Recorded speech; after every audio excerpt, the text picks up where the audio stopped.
Bismillahirrahmanirrahim. Pada masalah ini pula, kes yang libatkan seorang suami meninggal dan warisnya terdiri daripada zauja, isteri, 3 orang anak lelaki dan seorang anak perempuan. Zauja mendapat 1/8 dan baki 7/8 adalah dikongsi. Dikongsi antara anak-anak lelaki dan perempuan dengan 2:1, lelaki 2, perempuan 1. Jadi di sini ru'us anak ni kita tambah semalah 2, 2, 2, 1 ada 7. Ngam-ngam. Matematik, anak laki-laki pertama 2/8, 2/8, 2/8 dan anak perempuan 1/8. Kemudian anak perempuan pula meninggal dunia. Jumlah saham atau bahagian bagi anak perempuan tadi adalah 1/8 dan dia meninggal, dan warisnya sama dengan waris ayahnya lah. Dan di sini daripada ibnun bertukar jadi syakik.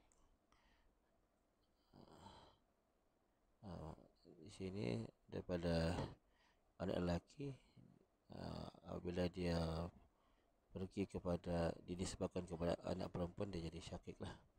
Adik-beradik lelaki si ibu sebapa. Dan zauja pula,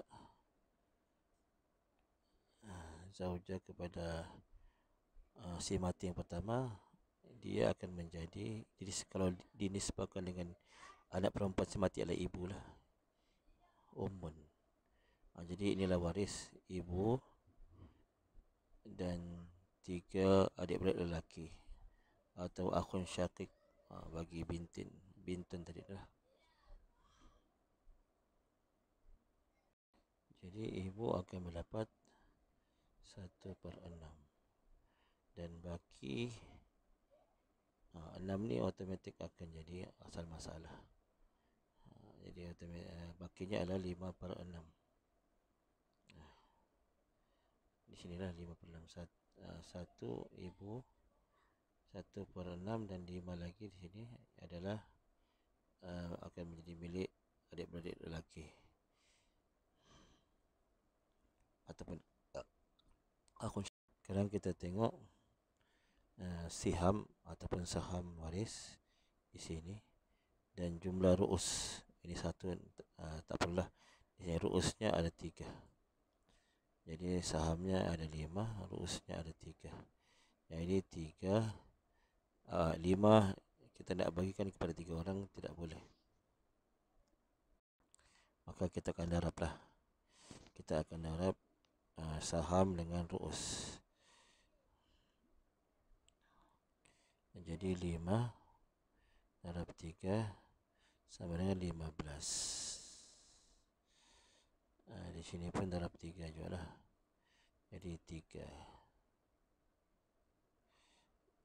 Jadi 15 bagi pada 3 boleh sudah. Jadi setiap syakik ni dia akan dapat 5 lah. 5 lah.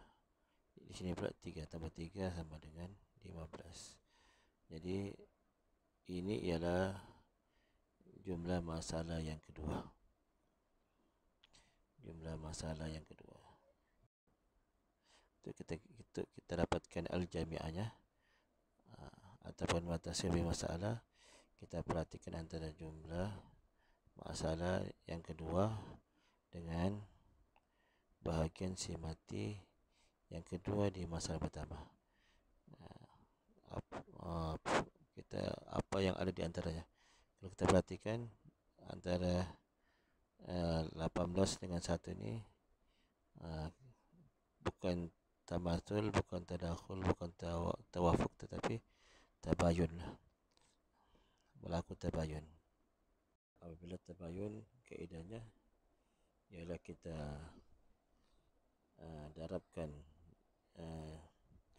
jumlah masalah yang kedua, iaitu 18, kita darabkan dengan asal atau jumlah masalah yang pertama, 8. Maka 18 lah di sini, di atas darab 8, jadi dapatlah 144. Inilah al-jami'ah, atau kata-kata mutasawwir masalah.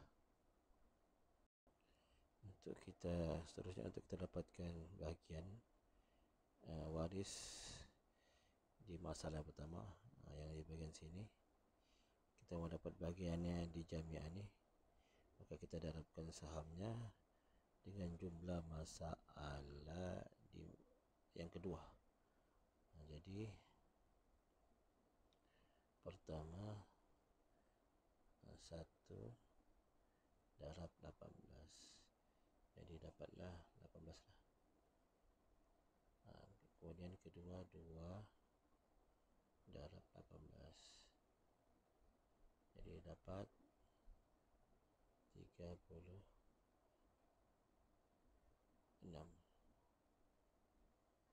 Seterusnya lah. Seterusnya sama juga 36. Lepas tu tambahkan dengan lepas tu yang untuk bahagian sini,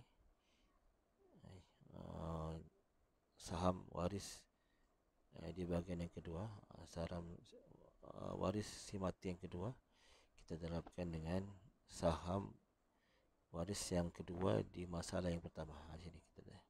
Jadi 5 darab 1, 5 darab 1, 3 darab 1, 1.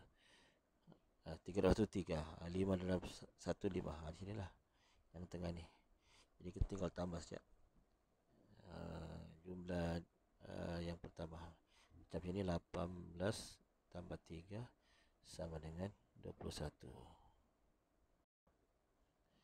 36 tambah 5, 41. 36 tambah 5, 41. 36, 41. Okey, selesai masalah.